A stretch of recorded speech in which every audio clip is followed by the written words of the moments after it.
پانی کے ایک قطرے پر تم خوبصورت انسان بناتے ہو یا ہم بناتے ہیں۔ شیخ سعدی فرماتے ہیں کہ حد نطفارا صورت چوپری کے کردست بر آب صورت کری۔ یہ صرف رب العالمین کی شان ہے کہ پانی کے ایک قطرے پر وہ خوبصورت انسان بناتا ہے۔ دنیا میں کوئی ایسا نقاش نہیں ہے، مصور نہیں ہے جو پانی پہ کسی کی تصویر بنا۔ اور میرے بھائیوں، کبھی آپ نے غور کیا کتنا خوبصورت انسان ہمیں اور آپ کو اللہ نے بنایا ہے؟ حضرت آدم سے لے کے اب تک بے شمار انسانوں کو اللہ نے پیدا کیا ہے، مگر مجھے بتاؤ کسی انسان کی شکل و صورت کسی دوسرے انسان سے 100% ملتی؟ بولو ملتی؟ نہیں ملتی۔ شکل کیا ملے گی؟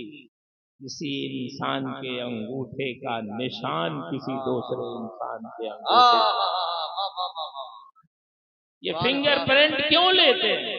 آپ سفر کریں، انٹرنیشنل سفر، ایک ملک سے دوسرے ملک جائیں، امیگریشن میں جب آپ پہنچیں گے ایئرپورٹ پہ تو اب تصویر بعد میں لوگ لیتے ہیں، انگلیوں کا نشان پہلے۔ کیوں؟ تصویر کبھی مل جل جاتی ہے، تصویر کبھی مل جاتی ہے۔ کبھی آپ نے داڑھی نہیں رکھا ہے پہلے، اب داڑھی رکھ لیا تو لوگ نہیں پہچان پاتے، لیکن یہ انگلیوں کا نشان ایسا ہے کہ جب بھی آپ اس ملک میں جائیں گے ایئرپورٹ پہ جیسے ہی اپنا انگوٹھا لگائیں گے، نام بدل کے بھی آپ جائیں، اپنی صورت بدل کے بھی جائیں، تو یہ انگوٹھے کا نشان بتا دے گا کہ حضرت صاحب یہاں تشریف لائے۔ واہ واہ واہ واہ، یہ اللہ نے کیسا بے مثل۔ ارے حضرت صاحب تشریف ہیں، آپ تشریف رکھتے ہیں، بزرگ آدمی بیٹھ بیٹھ حضرت لگا لیں۔ نعرہ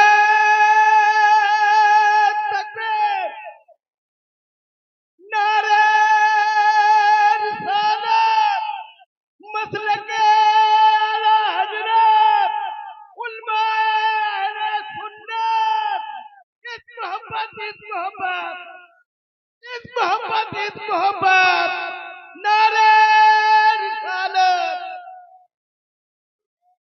ماشاءاللہ، جزاک اللہ، اللہ آپ کو جزائے خیر۔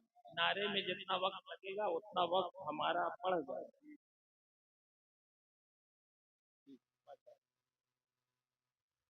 میرے بھائیوں، بات سمجھ میں آ رہی؟ آپ کو اللہ نے کتنا خوبصورت پیدا کیا، ایسا بے مثل و بے مثال پیدا کیا۔ لوگ غلط فہمی میں ہیں کہ انبیاء، بلکہ ہمارے پیغمبر حضور نبی آخر الزمان صلی اللہ علیہ وسلم کے بارے میں مثل ہونے کا دعویٰ کرتے ہیں۔ اللہ کے بندے، انبیاء کی شان تو بہت بلند ہے، اللہ نے دنیا میں ہر انسان کو بے مثل و بے مثال بنایا ہے، کوئی انسان کسی دوسرے انسان کی طرح نہیں۔ بے شک۔ پھر آپ اس علاقے میں رہتے ہیں، کسانی کرتے ہیں نہیں کرتے ہیں؟ کھیتی کرتے ہیں۔ ابھی کیا تو بویا آپ نے؟ گیہوں بویا، آلو بویا، یہ گیہوں کا۔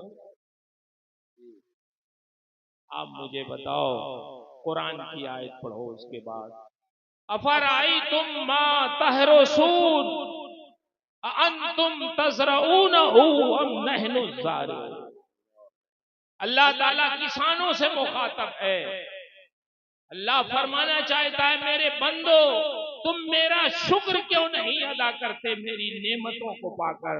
کسانوں سے مخاطب ہے، کسانوں جب تم اپنی کھیتیوں میں جاؤ کھیتیاں دیکھنے، اور جب ان کھیتیوں کو لہلہاتی ہوئی دیکھو، ہری بھری دیکھو، تو یہ نہ کہو کہ ہم نے اگایا ہے، ہم نے بیج بہت اچھا ڈال دیا، ہم نے پانی وقت سے اچھا ڈال دیا، ٹائم سے ڈال دیا، ہم نے کھاد بڑے موقع سے ڈال دی، زمین کی جوتائی بڑے اچھے موقع سے کی، تب یہ کھیتیاں لہلہا رہی ہیں۔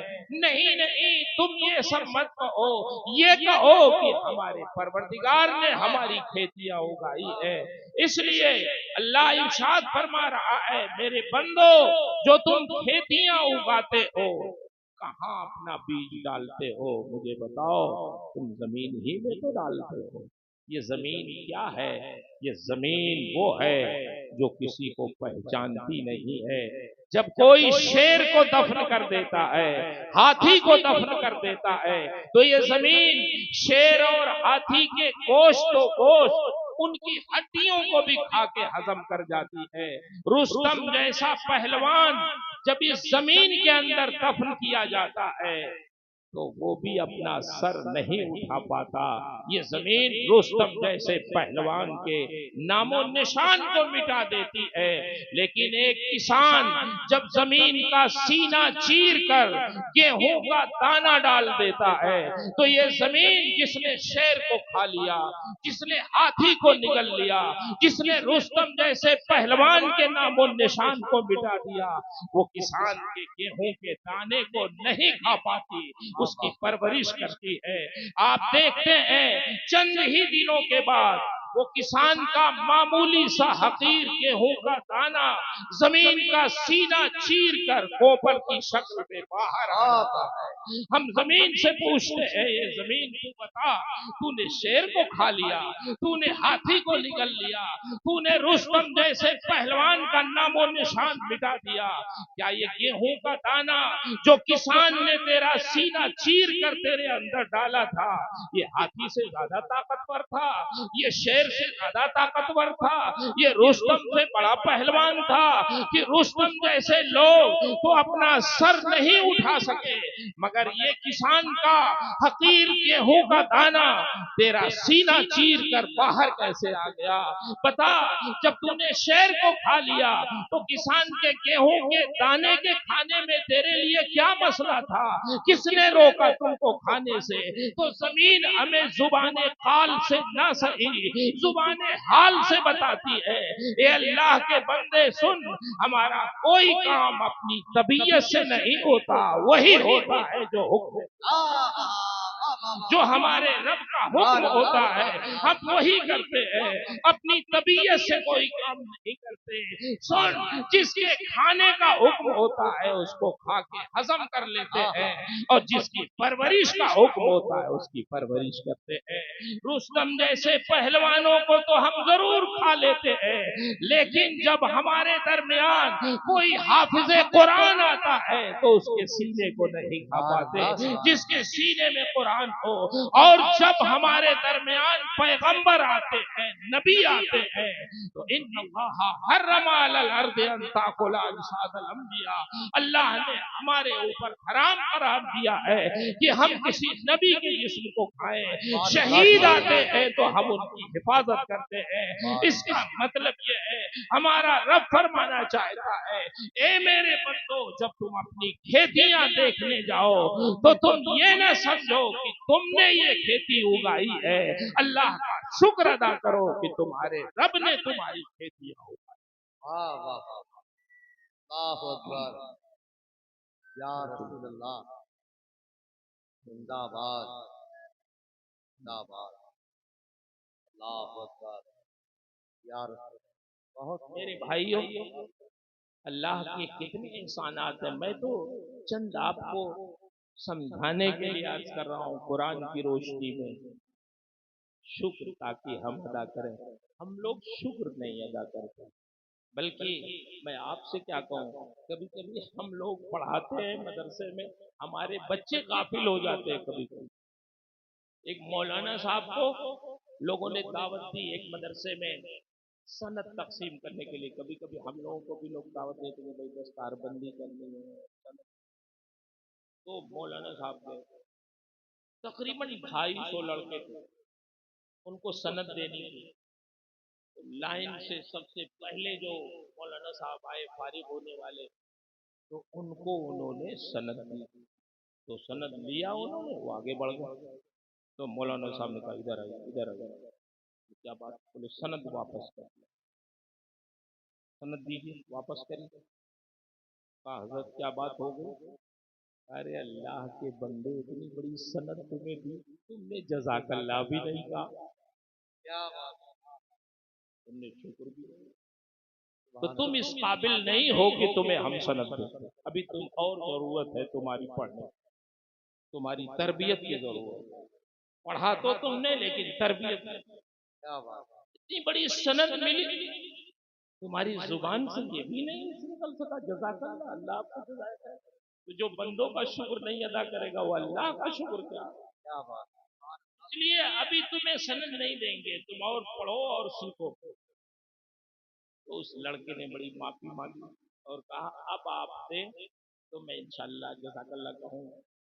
انہوں نے خیر پھر دی تو اس نے جزاک اللہ کہا. تو اس کا نتیجہ یہ ہوا کہ یہ جتنے مولانا لوگ آئے سب نے جزاک اللہ کہا سند لے لیں. یہ تربیت کی بھی ضرورت ہے. آپ کو میں بتاؤں، میں اپنے ان بچوں کو سمجھانا چاہتا ہوں، اپنے بزرگوں کو، کہ اپنے گھروں میں اپنے بچوں کو شکر کی تعلیم دیں کہ وہ شکر ادا کریں. میں نے امریکہ میں دیکھا، اگر ذرا بھی ہوش رکھنے والے بچے کو جو بولتے ہیں چلتے پھرتے ہیں، اگر ان کو ایک ٹافی بھی آپ دے دیں کسی مسلمان کے بچے کو جن کے گھروں میں تربیت ہے، تو وہ جزاک اللہ ضرور کرے. چھوٹے چھوٹے بچے اگر انہوں نے جزاک اللہ نہیں کہا اور ان کے والدین نے دیکھ لیا تو فوراً ٹوکیں گے، بیٹا انکل نے تمہیں ٹافی دی، تم نے جزاک اللہ دیا، تم نے تھینک، تم نے شکریہ دیا، شکریہ ادا کرو. یہ سمجھانے کی ضرورت ہے. مرتبے کیسے بلند ہوتے ہیں؟ اللہ کا شکر ادا کرنے سے بلند.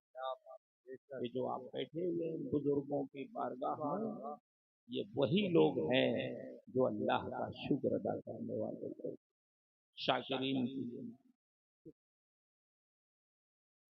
میں عرض کر رہا تھا ہم اپنے رب کے احسانات کو دیکھیں. قرآن کی وہی سورت سورہ واقعہ، اس کے بعد اللہ ارشاد فرماتا ہے افرأیتم الماء الذی تشربون اانتم انزلتموه من المزن ام نحن المنزلون. آپ بہت خوش نصیب ہیں، ہندوستان کے اس علاقے میں رہتے ہیں جہاں پانی بہت اونچائی پہ ہے، نکل جاتا ہے. کتنے فٹ پہ پانی نکل جاتا ہے؟ 40 پہ، 50 پہ. جی 130. آپ راجستھان چلے جائیں، وہاں پانی پینے کا زمین سے نہیں. واسنی کا علاقہ، ناگور کا علاقہ آپ جائیں، جانا کبھی کبھی ہم لوگوں کو ہوتا ہے جلسوں میں کھانے وغیرہ لینے کی مدارس ہیں، وہاں آپ جا کے دیکھیں گے پانی زمین سے جو نکلتا ہے بالکل کھارا ہوتا ہے، وہ بھی نکلتا بڑی مشکل سے، سینکڑوں فیٹ اندر چلاتے ہیں، 1,000.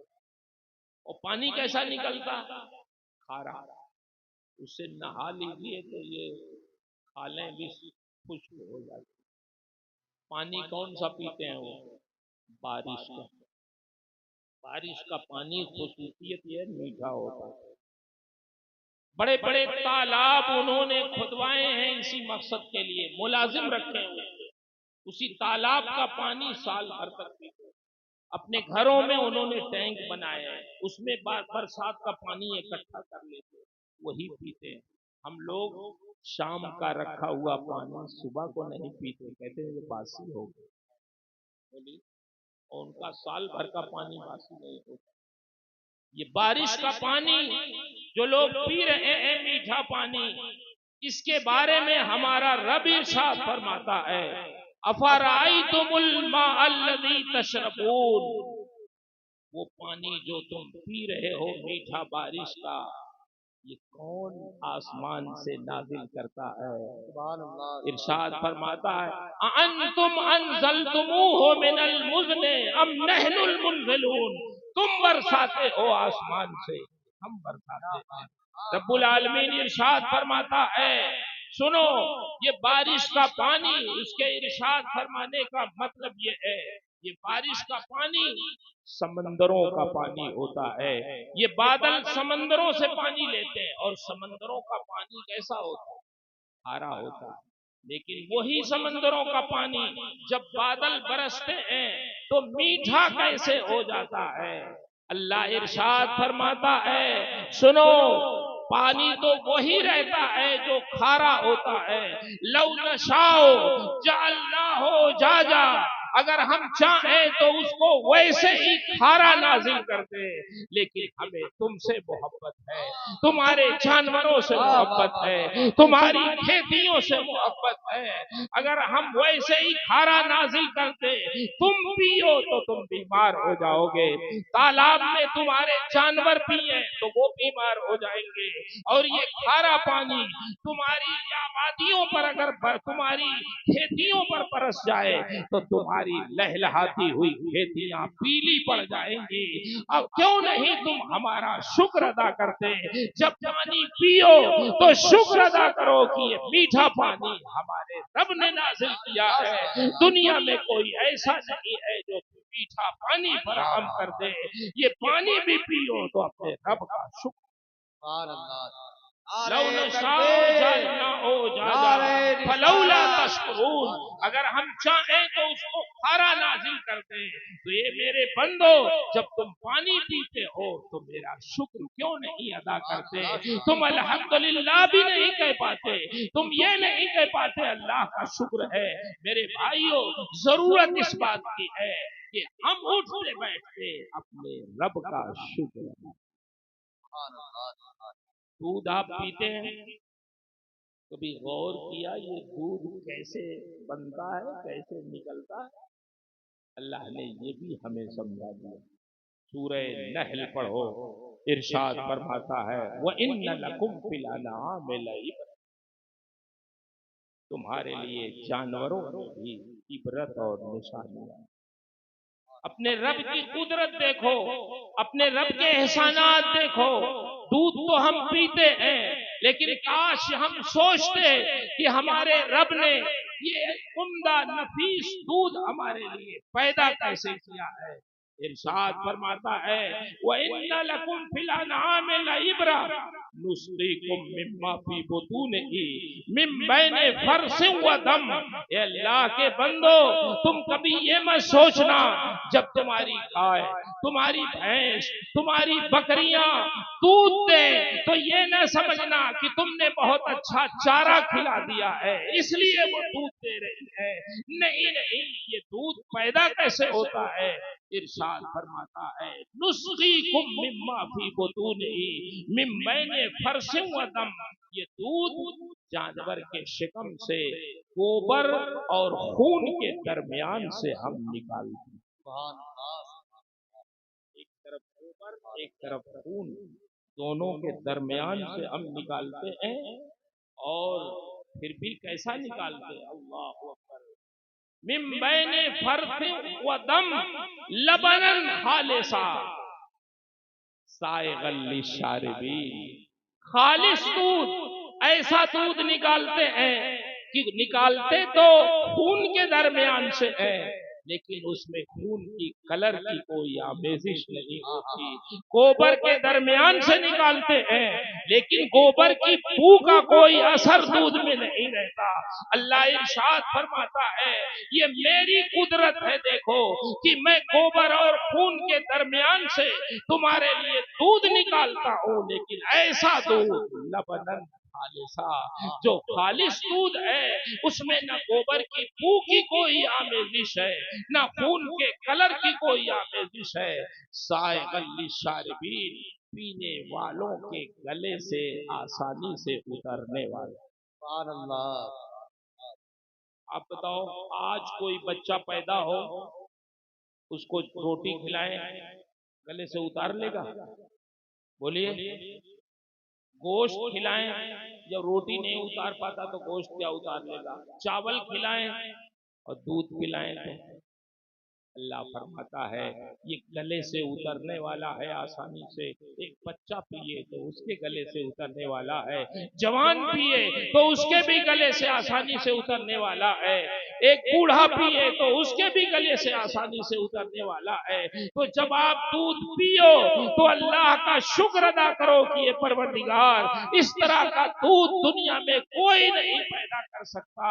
اگر اس طرح کا خالص دودھ کوئی پیدا کرنے والا ہے تو ہمارا رب ہے جو اپنے بندوں کے لیے دودھ کی فراہمی. میرے بھائیوں، یہ چند مثالیں میں نے سمجھانے کی کوشش کی ہے کہ اللہ کی کتنی نعمتیں ہمارے ساتھ ہیں. اور بڑی عظیم بات یہ بھی آپ نے اس کو سنا بھی ہوگا، سعودیہ عربیہ کے اخباروں میں یہ بات چھپی بھی. ابھی جو بیماری کورونا کی گزری اس میں کیا ہوتا تھا؟ آدمی کی سانس پھولنے لگتی، نمونیا ہو جاتا، آکسیجن کی کمی ہو جاتی تھی. ابھی آپ مشین لگائیں آکسیجن کے لیے تو 97 98 99 آپ کا آکسیجن بتائے گا.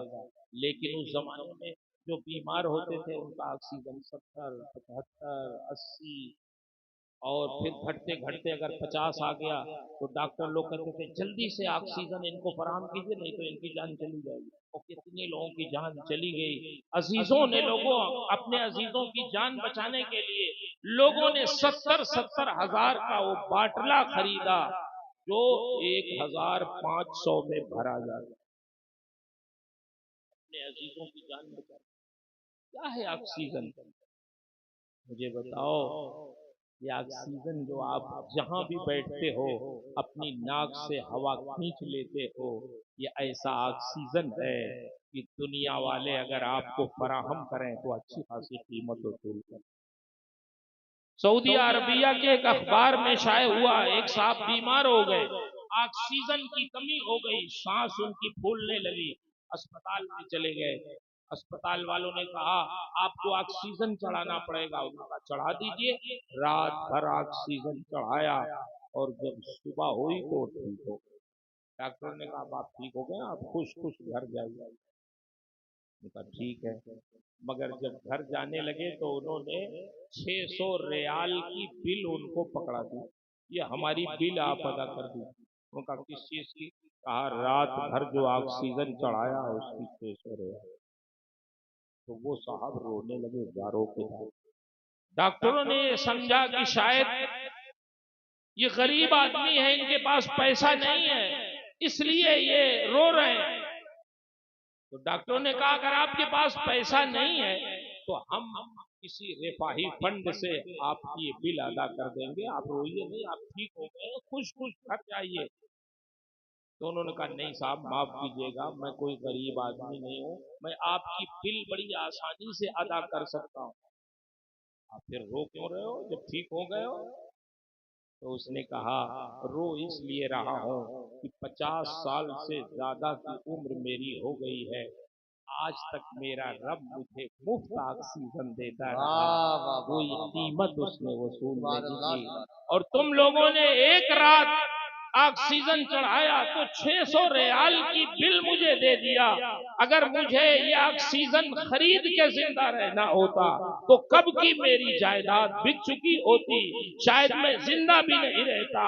آج مجھے احساس ہوا کہ میرا رب کیسی کیسی نعمتیں مجھے مفت عطا فرماتا ہے اور میں اس کا شکر بھی نہیں ادا کر پاتا ہوں. میرے بھائیوں، ہماری زندگی کا دار و مدار اللہ کی جن نعمتوں پر ہے، اگر آپ غور کر لیں تو صحیح معنوں میں ہم غافل نہیں ہوں گے، اللہ کے شکر گزار بندے ہوں گے. عرس کی تقریب میں آپ تشریف لائے ہیں، یہ بزرگ ہمیں اپنی زبان حال سے یہی سمجھا رہے ہیں کہ یہ بھیڑ جو لگی ہے ہمارے ہاں، ہم نے اپنے رب کا شکر ادا کیا. تو جو اپنے رب کا شکر ادا کرتا ہے، اپنے رب کی نعمتوں کو سمجھتا ہے، اپنے رب کو راضی کرتا ہے تو پوری دنیا اس کی عقیدت مند. ہمیں اپنے رب کو راضی کرنا ہے، اپنے رب کا شکر ادا کرنا ہے، اپنے رب کی نعمتوں کو ہمیں سمجھنا ہے. اور میں آخر میں چلتے اپنے ان بچوں سے، نوجوانوں سے عرض کروں گا کہ اپنے ماں باپ کا بھی شکر ادا کریں. قرآن میں آئے نا کہ میرا شکر ادا کرو اور اپنے ماں باپ کا شکر ادا کرو، اپنے ماں باپ کا شکر ادا کرو. آپ تو بھول جاتے ہو، بھولنے کے بڑے عادی ہو. کبھی کبھی پوچھتے ہیں بعض بچوں سے کہ آپ کے ساتھ والدین ہیں، کبھی بوڑھوں سے پوچھتے ہیں آپ کے کتنے بچے ہیں، وہ کہتے ہیں مولانا صاحب 7 لڑکے ہمارے. اچھا یہ بتائیے پھر وہ آپ لوگ کس بچے کے ساتھ ہیں؟ وہ کہتے کسی کے ساتھ نہیں، کوئی ہمیں رکھنے کے لیے تیار ہی نہیں. سب کی شادی بیاہ کر دیا، اب اپنے بال بچوں میں مست ہیں، ہمیں کوئی رکھنے کے لیے اپنے ساتھ تیار نہیں ہے. اللہ کے بندے، تم دنیا ہی میں اپنے ماں باپ کو بھول گئے. تمہارے ماں باپ کی محبت وہ ہے کہ قرآن کے ارشاد کے مطابق ماں باپ دنیا تو دنیا ہے، جنت میں بھی اپنے اولاد کو فراموش نہیں کرتے. کیسی محبت ہے ماں باپ کی. قرآن پڑھو تو سمجھ میں آئے گا. جب جنتی جنت میں پہنچ جائیں گے تو اللہ تعالیٰ ارشاد فرمائے گا میرے بندو، جو میں نے تم سے وعدہ کیا تھا وہ وعدہ پورا ہوا؟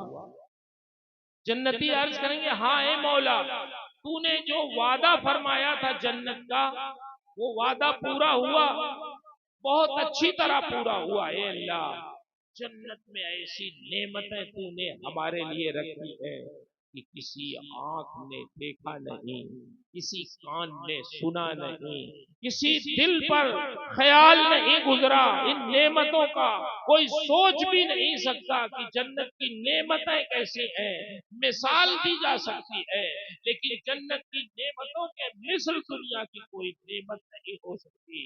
اے اللہ، جنت کی نعمتوں کا حال یہ ہے وَلَكُمْ فِيهَا مَا تَشْتَهِي أَنفُسُكُمْ، جنت میں حکم اور آرڈر کی بھی ضرورت نہیں ہے. جو ہم سوچتے ہیں، خواہش کرتے ہیں، جنت میں وہ نعمتیں ہمارے لیے تیار ہیں. اللہ جنت میں ساری چیزیں مہیا ہیں، مگر اے پروردگار جنت میں ایک چیز نظر نہیں آ رہی. اللہ فرمائے گا کیا نظر نہیں آ رہی؟ تو جنتی عرض کریں گے ہماری اولاد جنت میں نظر نہیں. کہاں ہے ہماری اولاد؟ ہمارے بچے کہاں ہیں؟ وہ جنت میں نظر نہیں آ رہے. وہ بھی تو مسلمان تھے، کہاں ہیں وہ؟ اللہ ارشاد فرمائے گا میرے بندو، تمہاری اولاد بھی جنت میں ہے لیکن ان کا عمل تمہارے عمل کی طرح نہیں تھا. تمہارا عمل بہت بہتر تھا تو تمہارا مقام جنت کے اوپر والے طبقے میں ہے اور تمہاری اولاد کا مقام جنت کے نچلے. وہ تم سے نیچے اور تم اوپر والے طبقے میں ہو. اللہ یہ بھی فرما سکتا تھا کہ میرے بندو تم جاؤ نیچے والے طبقے میں اپنی اولاد سے مل کے چلے آؤ تاکہ تمہاری نگاہیں ٹھنڈی ہو جائیں. مگر جب اللہ جنت میں کسی کو بلند مرتبہ عطا فرما دے گا تو پھر اس کو نیچے نہیں بھیجے گا. ارشاد فرمائے گا، قرآن میں آیا ہے کہ ہم نے ان کے ساتھ ان کی ذریت کو بھی لاحق کر دیا. ارشاد فرمائے گا ہم تمہاری خوشی کے لیے کہ تاکہ تمہاری نگاہیں ٹھنڈی ہو جائیں اپنی اولاد سے، جنت میں تم خوش ہو جاؤ جیسے اور ساری نعمتیں پا کے تم خوش ہوتے ہو تو اپنی اولاد کو بھی دیکھ کر خوش ہو جاؤ. ارشاد فرمائے گا ہم تمہاری اولاد کو بھی تمہارے طبقے میں جنت کے پہنچا دیتے ہیں تاکہ تمہاری نگاہیں تمہاری اولاد سے ٹھنڈی ہو جائے اور تم خوش ہو جاؤ. میرے بھائیوں غور کرو، بچوں، نوجوانوں، آپ سوچو کہ ماں باپ کی محبت ایسی ہے کہ وہ دنیا تو دنیا، آخرت میں بھی اپنی اولاد کو جنت کی نعمتیں بھی پا کے نہیں بھولتے. اور ہمارا حال یہ ہے کہ دنیا میں شادی بیاہ ہونے کے بعد بال بچوں کو پا کے ہم اسی دنیا میں اپنے ماں باپ کو فراموش کر دیتے ہیں، ان کا شکر نہیں ادا کرتے، ان کی خدمت نہیں کرتے، ان کی نگاہوں کو ٹھنڈک نہیں پہنچاتے، جبکہ ہمارا رب ارشاد فرماتا ہے میرا شکر ادا کرو اور اپنے ماں باپ کا شکر۔ سبحان اللہ۔ تو ہمیں شکر کی زبان استعمال کرنا چاہیے، اپنے دل کو نرم رکھنا چاہیے اور زندگی مذہبی ادا کرنا چاہیے۔ اللہ ارشاد فرماتا ہے وَهُوَ يَتَوَلَّى الصَّالِحِينَ، اللہ تعالی نیکوں کی مدد فرماتا ہے، نیکوں کی مدد فرماتا ہے۔ ہم نیک بنے تو انشاءاللہ ہماری مدد ہوگی۔ ہم گناہوں سے پرہیز کریں، جیسے آپ ایک مثال دے کے میں آپ کو سمجھاؤں، جب آپ ڈاکٹر کے وہاں جاتے ہیں تو علاج ڈاکٹر بتاتا ہے اور کیا بتاتا ہے؟ پرہیز بتاتا ہے، پرہیز بتاتا ہے فلاں چیز مت کھائیے گا، فلاں چیز، اگر شوگر کے مریض ہیں تو بتائے گا فلاں چیز مت کھائیے گا، فلاں چیز مت کھائیے گا، فلاں چیز مت کھائیے گا، تو ہم نہیں کھاتے ہیں، بچتے ہیں، کیوں؟ ہمارے جسم کو نقصان ہوگا۔ تو دوا بھی کھانا ضروری ہے، پرہیز بھی کرنا ضروری ہے، ایسے ہی اللہ کی عبادت بھی کرنا ضروری ہے اپنی مذہبی زندگی کے لیے، اور ساتھ ہی ساتھ گناہوں سے بچنا بھی ضروری ہے۔ جب ہم گناہوں سے بچیں گے تو پھر رب تبارک و تعالی ہماری ایسی مدد فرمائے گا جیسے حضرت یوسف علیہ السلام کی مدد زلیخا کے محل میں اللہ نے فرمائی۔ واہ واہ واہ واہ۔ حضرت یوسف علیہ السلام کو حضرت زلیخا نے بلایا اپنے محل میں، اور نیت اچھی نہیں تھی تو گئے آپ، وہ عزیز مصر کی بیوی تھیں، ان کے محل میں 7 دروازے تھے۔ میں اپنے نوجوانوں سے بالخصوص مخاطب ہوں، جب کبھی برائی ہمیں دعوت دے اور اس وقت گناہوں سے آپ بچ جائیے تو پھر اللہ کو یہ بچنا بہت پسند ہے۔ 7 دروازے ان کے محل میں تھے، حضرت یوسف علیہ السلام اندر گئے،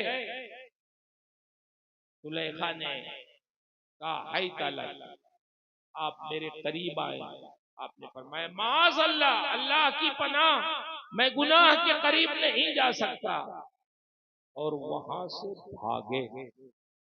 جانتے تھے آپ زلیخا نے 7 دروازوں میں بڑے بڑے تالے لگوا دیے تھے، ایک نوجوان بھاگے بھی تو ایک دروازہ ہی اس کے لیے کافی تھا باہر نہ جانے کے لیے جس میں تالا لگا ہو، لیکن 7 دروازے ایک نوجوان کے لیے، حضرت یوسف علیہ السلام کے لیے 7 تالے لگائے گئے۔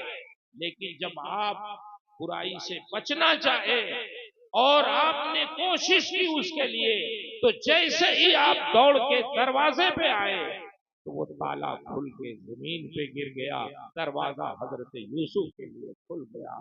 جس بھی دروازے پہ آپ پہنچے تالا کھل کے زمین پہ گر گیا، دروازہ کھل گیا۔ اللہ نے یہ ثابت کر دیا کہ وَهُوَ يَتَوَلَّى الصَّالِحِينَ، جو میرے بندے گناہوں سے بچتے ہیں میں ان کے لیے بند دروازے بھی کھول آج بھی ہو جو براہیم عیسائی ماں پیدا، آگ کر سکتی ہے انداز گلستہ پیدا۔